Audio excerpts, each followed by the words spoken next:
सियावर रामचंद्र की जय। पवन सूत हनुमान की जय। उमापति महादेव की जय। जय जय श्री राधे श्याम। वक्रतुंड महाकार्य सूर्यकोटि समप्रभ निर्विघ्नं कुरु मे देव सर्वकार्येषु सर्वदा। गजाननं भूगणादिसेवितं कपितजम्बूफलचारुभक्षणम् उमासुतं शोकविनाशकारकं नमामि विघ्नेश्वरपादपङ्कजं। कर्पूरगौरं करुणावतारं संसारसारं भुजगेन्द्रहारं सदा वसन्तं हृदयारविन्दे भवं भवानी सहितं नमामि। शान्ताकारं भुजगशयनं पद्मनाभं सुरेशं विश्वाधारं गगनसदृशं मेघवर्णं शुभांगं लक्ष्मीकान्तं योगविरध्याभिनगम्यं वन्दे विष्णुं भवभयहरं सर्वलोकैकनाथं। नीलाम्भुजश्यामलकोमलागं सीतासमारोपितवामभागं पानो महासाय विचारुचापं नमामि रामं रघुवंशनाथं। नीलाञ्जनं सम्भासितं रविपुत्रं यमाग्रजं छायामार्तण्डसम्भोदितं तं नमामि शनैश्चरं। मनोजं मारुततुल्यवेगं जितेन्द्रियं बुद्धिमता वरिष्ठं वातात्मजं वानरयूथमुख्यं श्रीरामदूतं शरणं प्रपद्ये। अतुलितबलधामं हेमशैलावदेहं दनूजवनकृशानं ज्ञानिनां ग्रगण्यं सकलगुणनिधानं वानराणामधीशं रघुपतिप्रियभक्तं वातजातं नमामि। ब्रह्मा मुरारी त्रिपुरान्तकारी भानुशशि भूमिसुतो बुधस्य गुरु च शुक्र शनि राहुकेतवः सर्वे कुर्वन्ति मम सुप्रभातं। गुरुर्ब्रह्मा गुरुर्विष्णु गुरुर्देवो महेश्वरा गुरुर्साक्षात् परब्रह्म तस्मै श्री गुरवे नमः। करारविन्दे पदारविन्दं मुखारविन्दे विनिवेशितं वटशपत्रशपुटे शयानं बालं मुकुन्दं मनसा स्मरामि। वासुदेवसुतं देवं कंसचाणूरमर्दनं देवकी परमानन्दं कृष्णं वन्दे जगद्गुरुं। यदा यदा हि धर्मस्य ग्लानिर्भवति भारत अभ्युत्थानं धर्मस्य तदात्मानं सृजाम्यहं। सर्वे भवन्तु सुखिनः सर्वे सन्तु निरामया सर्वे भद्राणि पश्यन्ति मा कश्चित् दुःखभाग् भूयात्। ओम शांति शांति शांति। सियावर रामचंद्र की जय। पवन सूत हनुमान की जय। उमापति महादेव की जय। श्री गणेशाय नमः। श्री सरस्वती नमः। श्री सांब सदा शिवाय नमः। पिछले भाग में हमने श्री पृथु महाराज द्वारा पृथ्वी का दोहन यह कथा सुनी। इस भाग में हम महाराज पृथु के 100 अश्वमेध यज्ञ यह कथा अपने हरि उद्योग इस चैनल के माध्यम से सुन रहे हैं। तो आइए कथा में प्रवेश करते हैं। वासुदेव सुतं देवं कंसचाणूरमर्दनं देवकी परमानन्दं कृष्णं वन्दे जगद्गुरुम्। ओम गणेशाय नमः। श्री सरस्वती नमः। श्री सांब सदाशिवाय नमः। तो आइए कथा में प्रवेश करते हैं। श्री मैत्रेय जी कहते हैं, विदुर जी, महाराज मनु के ब्रह्मव्रत क्षेत्र में जहां सरस्वती नदी बहती है, राजा पृथु ने 100 अश्वमेध यज्ञों की दीक्षा ली। यह देखकर भगवान इंद्र को विचार हुआ कि इस प्रकार तो पृथु के कर्म मेरे कर्मों की अपेक्षा ही बढ़ जाएंगे। इसीलिए वे उनके यज्ञ महोत्सव को सहन न कर सके। महाराज पृथु के यज्ञ में सबसे अंतरात्मा सर्वलोक पूज्य जगदीश्वर भगवान हरि ने यज्ञेश्वर रूप से साक्षात दर्शन दिया था। उनके साथ ब्रह्मा, रुद्र तथा अपने अपने अनुचरों के सहित लोक पालगण भी पधारे थे। उस समय गंधर्व, मुनि और अप्सराएं प्रभु की कीर्ति गा रहे थे। सिद्ध, विद्याधर, दैत्य, दानव, यक्ष, सुनंद, नंद आदि भगवान के प्रमुख पार्षद और जो सर्वदा भगवान की सेवा के लिए उत्सुक रहते हैं, वे कपिल, नारद, दत्तात्रेय एवं सनकादि योगेश्वर भी उनके साथ आए थे। भारत उस यज्ञ में यज्ञ सामग्रियों को देने वाली भूमि ने कामधेनु रूप होकर यजमान की सारी कामनाओं को पूर्ण किया था। नदियां दाख और ईख आदि सब प्रकार के रसों को बहा लाती थी तथा जिनसे मधु चूता रहता था, ऐसे बड़े बड़े वृक्ष दूध, दही, अन्न और घृत आदि तरह तरह की सामग्रियां संपन्न करते थे। समुद्र बहुत सी रत्न राशियां, पर्वत, भक्ष, भोज, चौष्य और लेह्य 4 प्रकार के अन्न तथा लोकपालों के सहित संपूर्ण लोक तरह तरह के उपहार उन्हें समर्पण करते थे। महाराज पृथु तो एकमात्र श्री हरि को ही अपना प्रभु मानते थे। उनकी कृपा से उस यज्ञानुष्ठान में उनका बड़ा उत्कर्ष हुआ, किंतु वह बात देवराज इंद्र को सहन नहीं हुई और उन्होंने उसमें विघ्न डालने की भी चेष्टा की। जिस समय महाराज पृथु अंतिम यज्ञ द्वारा भगवान यज्ञपति की आराधना कर रहे थे, इंद्र ने ईर्ष्यावश गुप्त रूप से उनके यज्ञ का घोड़ा हर लिया। इंद्र ने अपनी रक्षा के लिए कवच रूप से पाखंड वेश धारण कर लिया था, जो अधर्म में धर्म का भ्रम उत्पन्न करने वाला है, जिसका आश्रय लेकर पापी पुरुष भी धर्मात्मा सा जान पड़ते हैं। इस वेश में वे घोड़े को लिए बड़ी शीघ्रता से आकाश मार्ग से जा रहे थे कि उन पर भगवान अत्रि की दृष्टि पड़ गई। उनके कहने से महाराज पृथु का महारथी पुत्र इंद्र को मारने के लिए उनके पीछे दौड़ा और बड़े क्रोध से बोला, अरे खड़ा रह।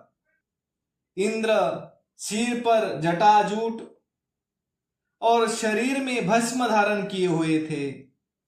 उनका ऐसा वेश देखकर पृथु कुमार ने उन्हें मूर्तिमान धर्म समझा, इसलिए उन पर बाण नहीं छोड़ा। जब वह इंद्र पर वार किए बिना ही लौट आया, तब महर्षि अत्रि ने पुनः उसे इंद्र को मारने के लिए आज्ञा दी। वत्स, इस देवता धम इंद्र ने तुम्हारे यज्ञ में विघ्न डाला है। तुम इसे मार डालो। अत्रि मुनि के इस प्रकार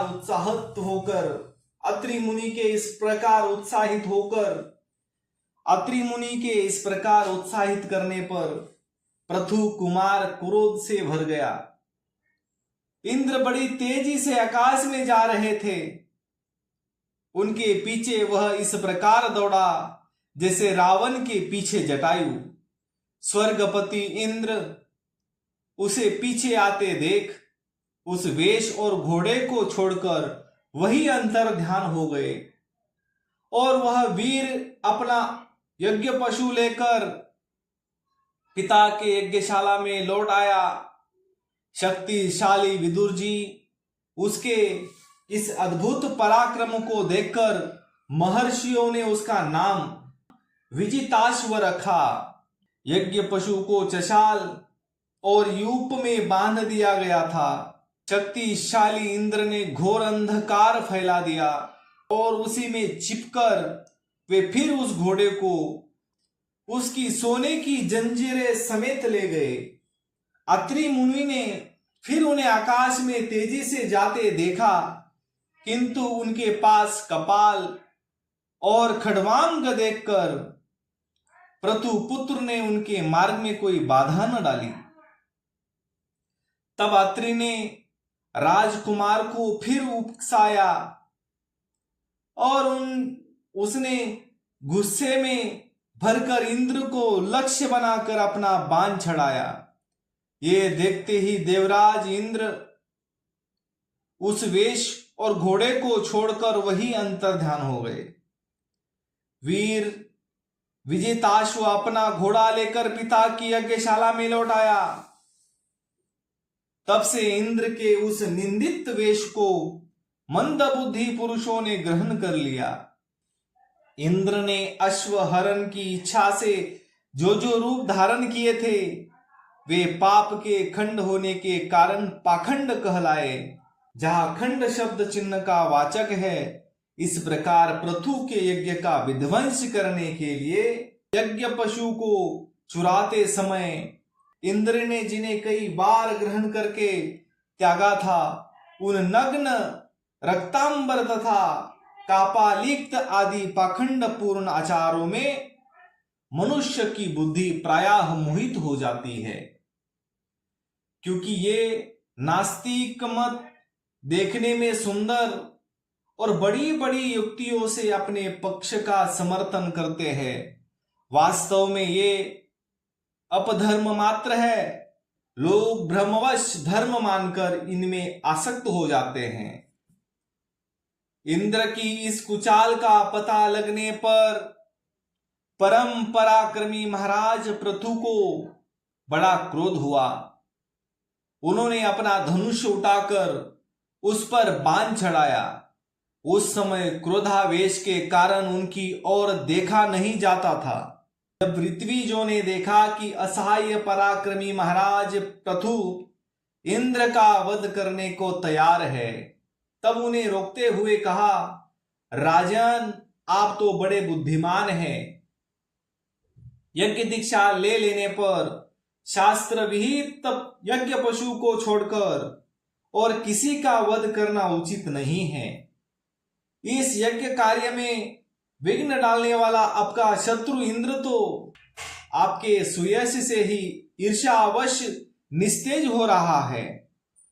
हम अमोघ आह्वान मंत्रों द्वारा उसे यही बुला लेते हैं और बलात् अग्नि में हवन किए देते हैं। विदुर जी यजमान से इस प्रकार सलाह करके उसके याजकों ने क्रोध पूर्वक इंद्र का आह्वान किया।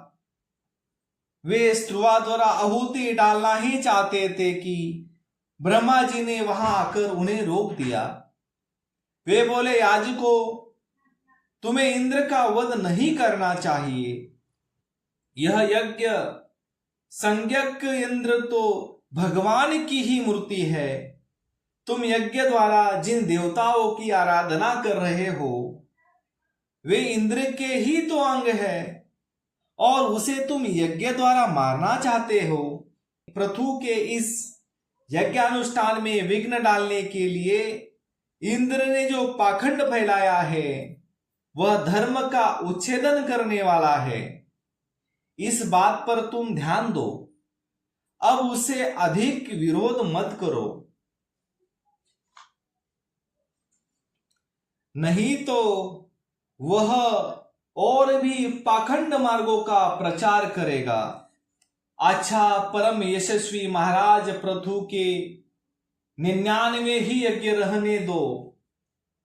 फिर राजर्षि पृथु से कहा, राजन, आप तो मोक्ष धर्म के जानने वाले हैं, अतः अब आपको इन यज्ञानुष्ठानों की आवश्यकता नहीं है। आपका मंगल हो। आप और इंद्र दोनों ही पवित्र कृति भगवान श्री हरि के शरीर है, इसलिए अपने ही स्वरूप भूत इंद्र के प्रति आपको क्रोध नहीं करना चाहिए। आपका यह यज्ञ निर्विघ्न समाप्त नहीं हुआ, इसलिए आप चिंता न करें। हमारी बात आप आदर पूर्वक स्वीकार कीजिए। देखिए, जो मनुष्य विधाता के बिगाड़े हुए कामों को बनाने का विचार करता है, उसका मन अत्यंत क्रोध में भरकर भयंकर मोह में फंस जाता है। बस इस यज्ञ को बंद कीजिए। इसी के कारण इंद्र के चलाए हुए पाखंड से धर्म का नाश हो रहा है, क्योंकि देवताओं में बड़ा दुराग्रह होता है। जरा देखिए तो, जो इंद्र घोड़े को चुराकर आपके यज्ञ में विघ्न डाल रहा था, उसी के रचे हुए इन मनोहर पाखंडों की ओर सारी जनता खींचती जा रही है। आप साक्षात विष्णु के अंश है। वेन के दुराचार से धर्म लुप्त हो रहा था। उस समयोचित धर्म की रक्षा के लिए ही आपने उसके शरीर से अवतार लिया है। अतः प्रजापालक पृथु जी, आपने इस अवतार का उद्देश्य विचार कर आप भृगु आदि विश्व रचयिता मुनीश्वरों का संकल्प पूर्ण कीजिए। यह प्रचंड पाखंड पथरूप इंद्र की माया अधर्म की जननी है, आप इसे नष्ट कर डालिए। श्री मैत्रेय जी कहते हैं, लोक गुरु भगवान ब्रह्मा जी के इस प्रकार समझाने पर प्रबल पराक्रमी महाराज पृथु ने यज्ञ का आग्रह छोड़ दिया। इंद्र के साथ प्रीति पूर्वक संधि भी कर ली। इसके पश्चात जब वे यज्ञांत स्नान करके निवृत्त हुए, तब उनके यज्ञों से तृप्त हुए देवताओं ने उन्हें अभीष्ट वर दिए। आदिराज पृथु ने अत्यंत श्रद्धा पूर्वक ब्राह्मणों को दक्षिणा दी तथा ब्राह्मणों ने उनके सत्कार से संतुष्ट होकर उन्हें अमोघ आशीर्वाद दिए। वे कहने लगे, महाबाहो, आपके बुलाने से जो पितर देवता ऋषि और मनुष्य आदि आए थे, उन सभी का आपने दान मान से खूब सत्कार किया है। तो आज के लिए इतना ही। कर्पूर गौरम करुणावतारम संसार सारम भुजगेन्द्रहारम सदा वसंतम हृदयारविंदे भवम भवानी सहितम नमामि। जय श्री कृष्णा। सियावर रामचंद्र की जय। पवन सूत हनुमान की जय।